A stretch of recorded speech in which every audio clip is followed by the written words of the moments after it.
उपस्थित रही कृतज्ञता ज्ञापन करुच्ची। दीर्घ 40 वर्ष धरी ए अनुष्ठान रे मु शिक्षादान करी आसी 1986 मसीहा जुलाई 1 तारीख यहाँ हूँ मोर अपॉइंटमेंट डे। से दिन मु स्कूल रे जॉइन कली।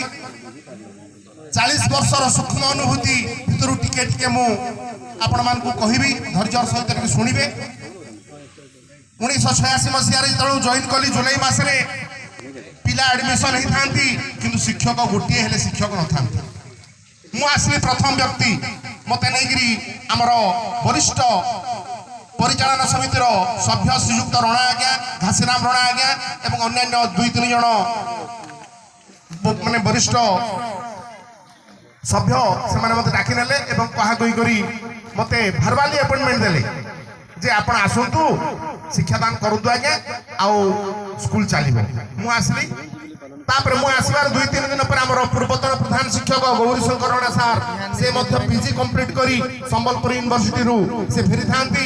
हमर परिचालन समितिर वरिष्ठ कर्मकर्ता जाईगिरी तांकू बुझाबुझी करी तांकू मध्य आनिले। ता परवर्ती पर्याय रे 2-4 दिन परे हमर संस्कृत टीचर कष्ट बेहरा आज्ञा जे के अवसर नेलानी तांकू डाकिरी आनिले। ए भलिया 3 जण एवं हमर जो शुभेच्छु हितकांक्षी 2 जण व्यक्ति ए विद्यालय एमई स्कूल रे जो माने कार्य करूथले श्रीयुक्त महानंद आज्ञा एवं मिनिकेतन सार एमाने 2 जण थिले मुख्य।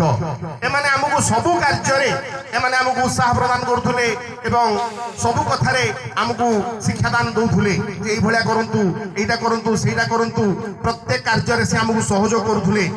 एवं विशेष करी आमर मिनिकेतन रणा सार आमको ऑफिस काम मध्य जो भलिया शिखई थिले ता परवर्ती पर्याय रे आमे कौन सी प्रकार असुविधार सम्मुखीन ना हूं।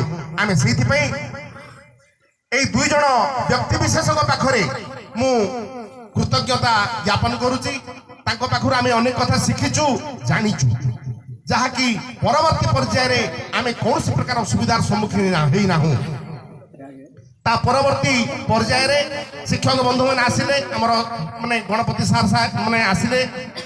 तापर हमर हिंदी आज्ञा गहिर आज्ञा महाउती आज्ञा ए भलिया पर्याय क्रमे 12 जण कर्मचारी आमे पूरा फिलअप हो गलु। दरमा पत्र मिलु न थाए किंतु पढ़ीबार गोटे आग्रह थाए।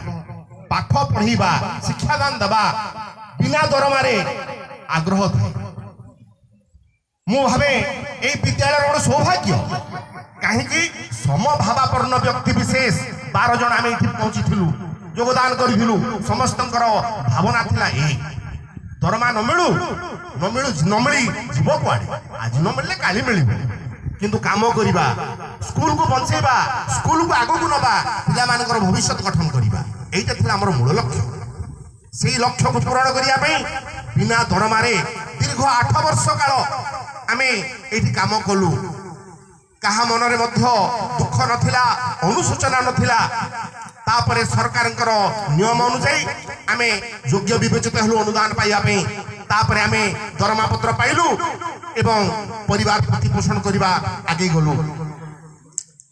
प्रत्येक कथारे आमे गोटे लक्ष्य रखिदिलु जे पाठ पढ़ा उपरे नो कॉम्प्रोमाइज। हमर पूर्वतन प्रधान शिक्षक श्रीयुक्त रणा आज्ञा से तो अवसर नेलेनी। तांकर मूल लक्ष्य थिला जे जहाँ भी हो पाठ पढ़ा प्रति आमे कॉम्प्रोमाइज करबा नाही। पिला को पाठ पढ़ा रे अवहेला करबा नाही। प्रत्येक टीचर आमे बिफोर प्रेयर क्लास आमे पहुंची जाउथुलु एवं 4टा घंटा बाजिला परे आमे समस्त स्कूल रो बाहरुथुलु। एटा थिला हमर नियम। पाठ पढ़ा रे अवहेला करिनु। ए विद्यालय 2 थर बेस्ट स्कूल अवार्ड आमे प्राप्त करिचु। सेटा होची आम विद्यालय एवं आमर ए जामखुटा पई गर्व एवं गौरव विषय। आम बंगमुंडा ब्लॉक रे 23टा हाई स्कूल अछि।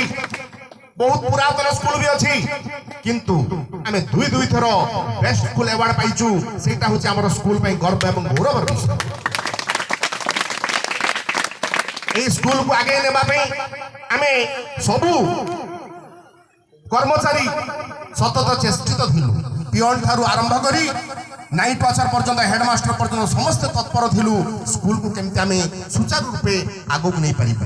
कर्तव्य केबे हेले अवहेला करी नाहु।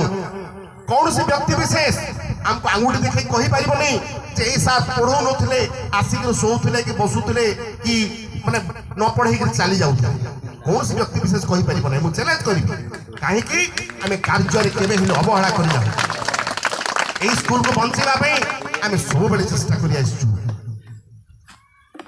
आपण माने विश्वास करिबेनी गत एप्रिल शेषे मु रिटायर कली रिटायर तो ही गली डीओ ऑफिस रु मते चिठी हला जे आपण रिटायर ही जबे 30 तारिख रे आपण आसंतु आपनकर पेंशन पेपर मोर जहा पाइबा कथा सरकार को तरफ रु मोर प्राप्य मते देबा पई से माने डाकिले फेरवेल देली डीओ ऑफिस पलांगी स्कूल रे बहुत धन्यवाद से चमकी गले